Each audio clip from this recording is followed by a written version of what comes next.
Oh my god, I see you're getting ready. You're getting ready for a certain team name. Let's go. We should probably also do a quick little shout. Pilly Oh, in true. the Twitch chat for a raid. 54 viewers. Welcome. Pasha, Pasha, Penko. We appreciate you. We love you. I do. I don't know if Light does. I love you too. Okay, I love you too.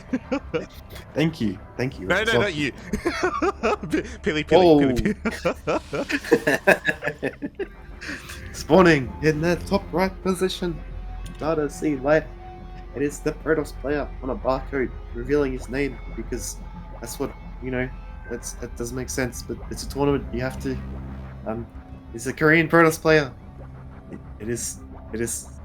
I do his Korea. It's herO. Representing what team? I'm sorry. Are you serious? Are you serious right now? No. Oh, sorry. I'm Dragon Phoenix Gaming.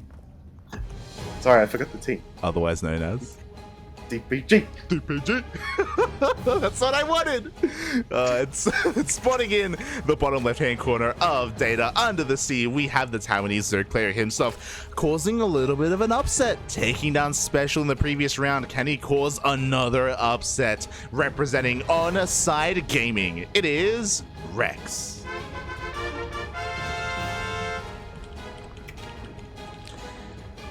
And very quickly, before we get too ahead of ourselves, I want to not only give a shout out to Pili. I want to exclamation mark Funada Patty Mac in the chat, because Patty Mac, what are you doing awake right now? He just said it himself. He has to play in WTL in 6 hours. Go to bed, you animal. No. Oh no, Patty, man. Come on, Patty, man. What are you doing? Go to sleep. Ah. Oh god. Yes, with that we can get back into this game. What? Yep. I predict a Stargate. Oh. I predict that herO is gonna play like herO. Crazy.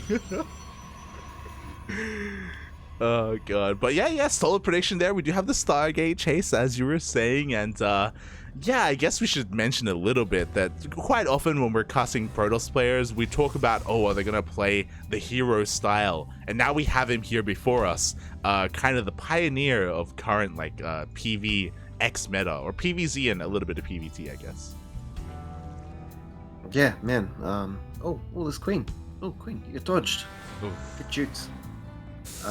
Really want to be conservative here, Rex? Well, actually, yeah, I don't like he's jumping on this adept here. Not really worth it. Yeah, I feel like in most cases, even as Zerg, if you think you can jump on the adept, unless if you don't get it like this around the first time around, just let it go, because you're going to be losing links, and links scale better than the 4 links scale better than the 1 adepts. As you go in the game, they can, they're faster, and spread out, take more showers. It sounded like you were gonna, yeah, it sounded like you were gonna go for like, hey, if you're a Zerg player and if you ever see a moment where you can surround an adept, just, it's not worth it. The adept's gonna kill you anyway. It's crazy. It's pretty much. The adepts, they're cracked units, mate. Speaking of, the second adept is gonna meet up with the first, and already a lot of drones are going down. Yeah, it's no bueno, Light, as we see 6 workers going down, even an Oracle too. This is a very crisp build here from herO, and Rex is just, ouch. That's the thing, right? Like, a lot of the time, we talk about Protoss players that try to emulate herO, they try to play like herO, but no one but herO can play like herO, because as we saw, 9 drones are going down, herO almost skill checking Rex a little bit here with his opener, going for a triple Oracle opener, as we expect. They should be seeing a Twilight Council behind this, and oh boy, there's a reason why a lot of people say that herO is the best Protoss in the world. Yeah, there was just 2 adepts and an Oracle, and as we saw that, losing those 2 Zerglings have been super helpful, kind of helping defend into adept pressure, but even just getting some extra links, as you see with the Overlord, the second adept moving, so that maybe Rex wasn't looking, but it's very, as you said, skill check, very simple kind of opening that even some of the best players in the world have trouble when playing against the caliber here. A player like herO. Exactly. And oh boy, herO, he's knocked down. By the way, he's moving forward with only 2 stalkers, but with the support of these 3 oracles, like there's no threat of any kind of links around here. 2 more tumors are going to go down. We do see Rex just confirming that there is a 3rd base.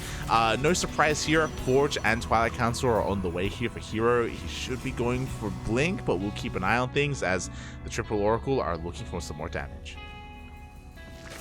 Yeah, as we see it, and this is very scary. Even if you have a Spore Call on your mineral land, you just get picked off. This Queen's going to get sniped down really quickly. He's just going to die. He doesn't care.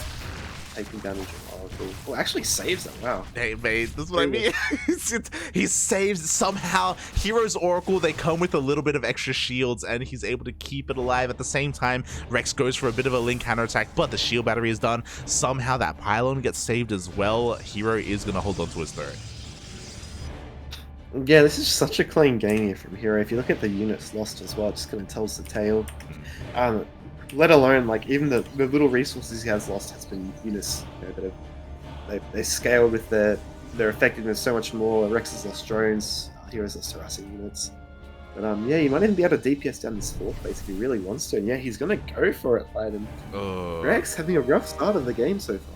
Yeah, the Queen's going to be able to rotate in response, but there is the cancel on the 4th base and a kill on the building worker as well. And herO's going to go for a bit of a 1-2 punch. He did go for a Robo, which is an adaptation that we don't see too often with this style, but it's to be hyper aggressive. He has a War Prism. He's getting into his Gateway Explosion. He's going to hit a timing here with Blink and +1.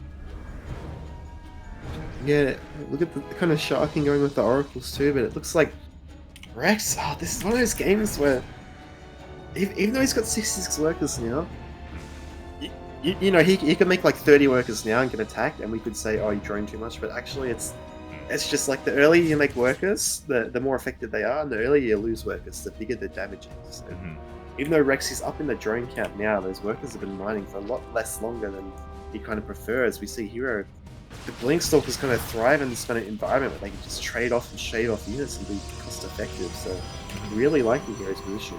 Yeah, I am as well, and now we have our 4th base on the way. herO threw down a Robotics Bay, by the way, and he's getting into Disruptors behind this. Oh my god, waiting for his 2nd Disruptor before he moves out with this Prism. The Stasis Trap! Oh! The Spore's like, stay out of it, damn kids. Get out of here. Bullies, Poppy, bullies. If you surround a stasis wall with drones, oh my god, Disruptor drop.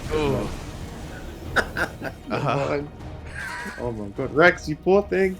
If you surround a stasis wall with drones, can you kill it in time? I don't think you can. I don't think you have the surface area for it. We could do some testing later on, but the triple oracle is coming back in as well. We still have only lost those 2 adepts, by the way. That's still just only happened. Oh god. Oof. And this is the Queens. This is like the cost effectiveness, just the efficiency of here. Oh my god, he gets the workers away as well. Like these oracles, you know, they're battered. They've killed a bunch of workers, but they're still going. They're still getting value and just keeping them alive.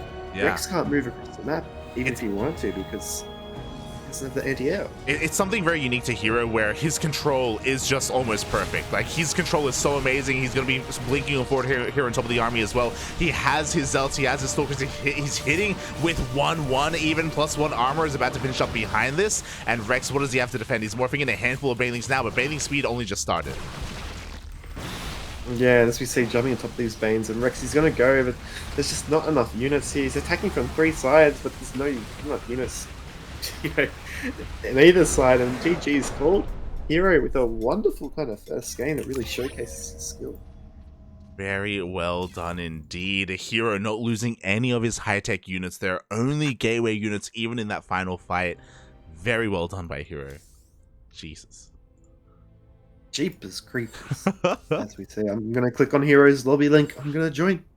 Let's go, Papi. Let's go. And yeah, that was just a really impressive performance there by herO. Very, very well done. And even though Rex has been able to take down a player like Special, again, there is still a tier above that.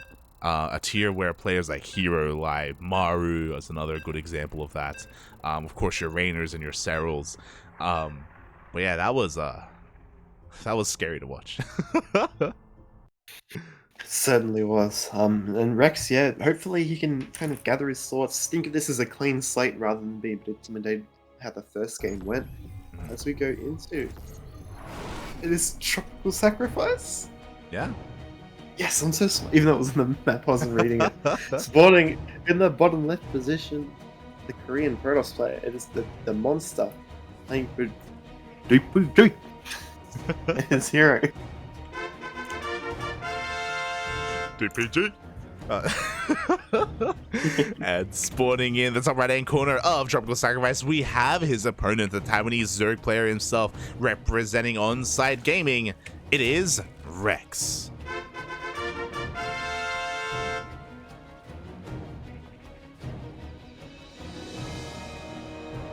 Yeah, wow. Here we go. Like, how do you think Rex is going to approach this game? Because it's already, yeah, the same as last game. He's got the natural blocks, and the two adept pressure against a player like herO. That's not easy to deal with. It's not easy to deal with. You were talking about it before. Like, you have to be very careful with your first couple of lings and first couple of units, because otherwise things can very quickly snowball out of control. In general, like talking about like Rex's position right now, you can kind of look at it in two different ways. You can either think of this as like practice, right? Practice against a player like herO. I don't know how often you play against a player like that. Or you could say that, okay, maybe he needs to change how he plays. Maybe he shouldn't just give herO so much breathing room, and think of maybe going for a certain kind of timing attack, a certain kind of all-in to put the pressure on herO instead. Yeah, certainly, and I think when you're against a player, like we said in the last series, you kind of let your opponent, against Quanto, when you let your opponent kind of do what they feel comfortable with. Rex probably, against a player like herO, I said I don't know, what am I trying to say? Like, even when they're uncomfortable, Yeah. like the crisis management it just blows you out of the park, and it's hard. Like, how do you approach a game like this? Do you just treat it, as you said, treat it like practice, or do you try and catch them somehow off guard, which as a lesser player they're going to be looking out for? That's the thing, right? Like, you're right in saying that because of the experience that herO has, it's one of those things where, man, what's your secret? He's like, oh, I'm always uncomfortable, like, like he's always kind of like he's unfazed at times by kind of hyper aggression or by these more aggressive styles. So yeah, Rex, I'm curious to see when he stops droning specifically, to see if he does try to go for a certain kind of timing attack. From the side of herO, everything is looking quite standard. Stargate opener, as we typically expect, and adepts are on the way. And we see, and that Overlord does get eyes on the gateway too. Warp gate coming. Void Ray opener this time around. Ooh. So you see heading straight towards where that Overlord is. So it's going to be interpreted in two different ways. On the main kind of way you kind of see this open up, you can either, use it as a Void Ray to deny scouting, and then you get some Oracles to do some damage, or you use the Void Ray to hide your scouting and go for some either double Stargate play or some ground-based shenanigans. Yeah, that's the thing. Like, as a Zerg player, losing your Overlords to Void Rays doesn't give you that much information. It just lets you know that your opponent wants you to be in the dark, I guess. Like, it could still be Oracles behind it, as we're seeing. It could still be Blink Stalkers behind this as well. Or it could be something completely different. It could be something like Glaive Adepts. Like, regardless, Rex is going to have a harder time scouting. Certainly, and the good thing for Rex, however, even though it's uncomfortable not really being able to scout, so we see two gases going down at the natural now at herO, it's a lot more comfortable than losing, what was it, like 10 drones at the start of the game. Yeah. So, he doesn't even scout the Void Ray coming back here too, and an Oracle follow-up, looks like Oracle would be the choice here for herO.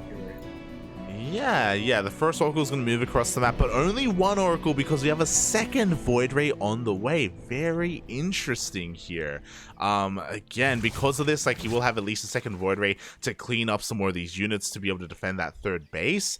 But again, that's not something you see too often.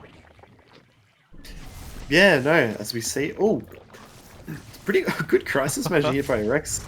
Actually saving all the drones. Well, we'll have to say cancelling all those spores, he might, lose a drone or two at the minerals, but then you have to consider, the time it takes for the drone to build, and the earliness of the drone being taken out. But yeah, good kind of start for Rex so far. We even have a third Void Ray, by the way. Like, these Void Rays are being hidden, they're being banked up in the main base. Overlord is going to slip in and could come across them, we'll see. But behind this, we do have a Twilight Council on the way. We do have a Forge for +1. Are we going to see Blink, or are we going to see Charge? I'll tell you what we're going to see, Light. We're going to see a dead Overlord. As we see, it's going to be Charge +1 as well. And yeah, this is a very... Zerg is a little bit fragile. With the Queen openings, they don't have that much of a backbone. Hydra might be a choice for Rex, but the multitasking charge lots, even though they aren't the greatest unit in the straight up fight, once they get to a certain mass, oh wow, nice denial on the 4th base there. Oh my god. herO actually dropped the stasis ward as the drone went to place the hatchery. But yeah, the mobility of Floxvane, Void Rays, and Charge Lots really makes it hard for Zerg to kind of stabilize and defend on multiple fronts. Yeah, we'll see if he can pull it off here, as right now hero's waiting for his 4th Void Ray to try and dive on that 3rd base and catch Rex off guard. Rex, I think with his Overlord Scout, was able to see that another Void Ray was in production, but I don't know if that he was able to really recognize what was happening, as he is going for +1 range. Instead, this game, he's going for a much more Roach-heavy composition. Certainly is. I like that choice. And with like a Queen base, even though it's a little bit trickier, because Queens, even though they're fantastic units, they don't have the best mobility off creep. They don't do the hugest amount of DPS to ground units, as these Voids are going to start the 4th base.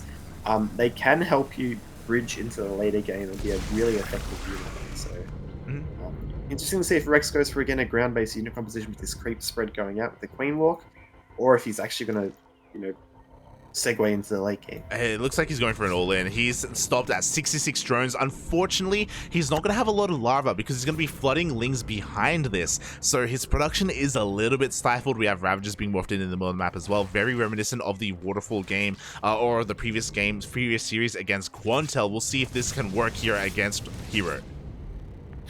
Yeah, and there's actually only one shield battery. There's another one on the way, and there's some cannons and heaps of warpins over from herO. I don't know what's Rex gonna do here. He does get the Oracle and say stuff to you, and is he? Oh, he's going Spire. Yeah, he's backing off and he's throwing down a Spire instead. Oh, wow! Even some High Templar coming out a bit cheeky to drop a feedback, but right, yeah, this is interesting. What's Rex gonna do here? Yeah, like, I'm really interested as well because, okay, there we go. He finally starts running. He made another wave of roaches, so I was like, is he just going to commit anyway? Is he just going to go all in from here? And he only makes a single drone, so I'm getting a little bit of mixing. There we go. Okay, more drones are on the way. He wants to try and transition from this position, but it is a difficult position to transition from. Yeah, I would have liked even to see a bit of a poke to try and sneak those Lings in towards the natural and the main, but here on it with the Zealots, these Void Rays going to be pushing like these pesky Ravagers, and we have a Warp Prism in the main. We've got Observer at the bottom side, but yeah, Rex is going to have to back off and deal now with being the defender. Yeah, exactly. Zealots get into the main base. Thankfully, they get distracted here by the Queen. The Roaches get home just in time, but the Queen will go down at the same time. Void Ray is going to be cleaning up creep in the middle of the map, but at least Rex has found some room to re-drone. Unfortunately, herO is also going to get his own 4th base up and running, and his army is getting quite sophisticated. Yeah, it is. And herO's army, generally, yeah, it takes a while to max out. The Zealots do help inflate the supply a bit, but Archon, Sentries, Void Rays, Disruptors, in a maxed out fight, there's Ravager, Ling, Muta. Yeah, it's pretty clear who's the winner, and herO actually hitting right as his Muta's pop. Yeah, here we go. herO is pushing out across the map with this time and clearing up so much creep in the middle of the map. Is there an answer to these Zealots? Unfortunately, there are no Banelings. There is a bit of a choke point, but the Disruptors make use of that as well, as herO is going to be rerouting here towards the south instead. Yeah, and Rex, he does it with the Queens and the Ravagers, does have this high ground bit with the Disruptors can kind of push the Zerg army back and just buy a bit of room to get up the ramp, and even with force fields manipulate it even more.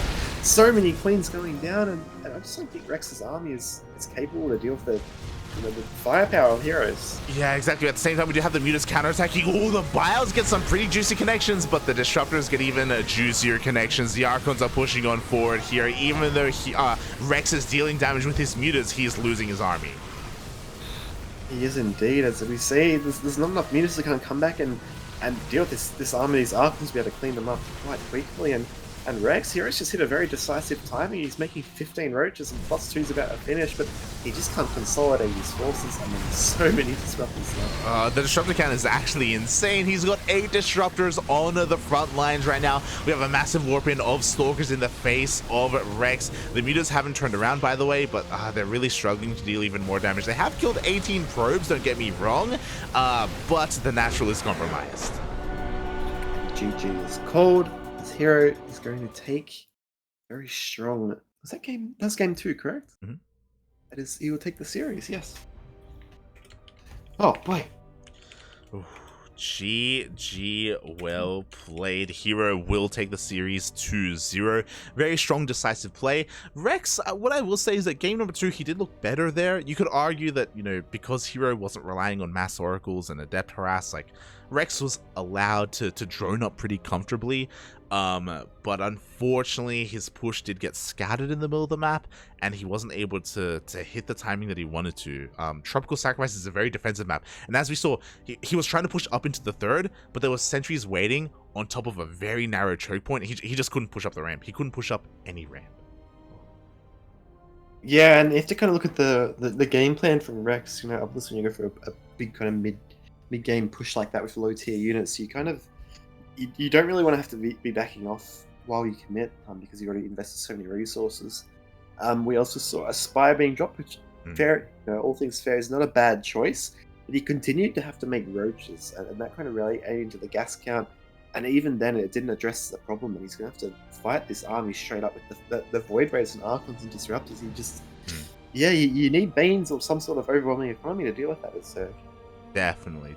And unfortunately, there was no Baneling Nest, there were no Banelings available, and yeah, Rex really did struggle there, dealing with that counterattack from herO. So GG, congratulations to herO for advancing on to the semifinals, but I also want to give a special shout out to Rex as well for making it this far, and for looking very strong and powerful, at least in the ZVT matchup, and even looking really good against Quantel earlier.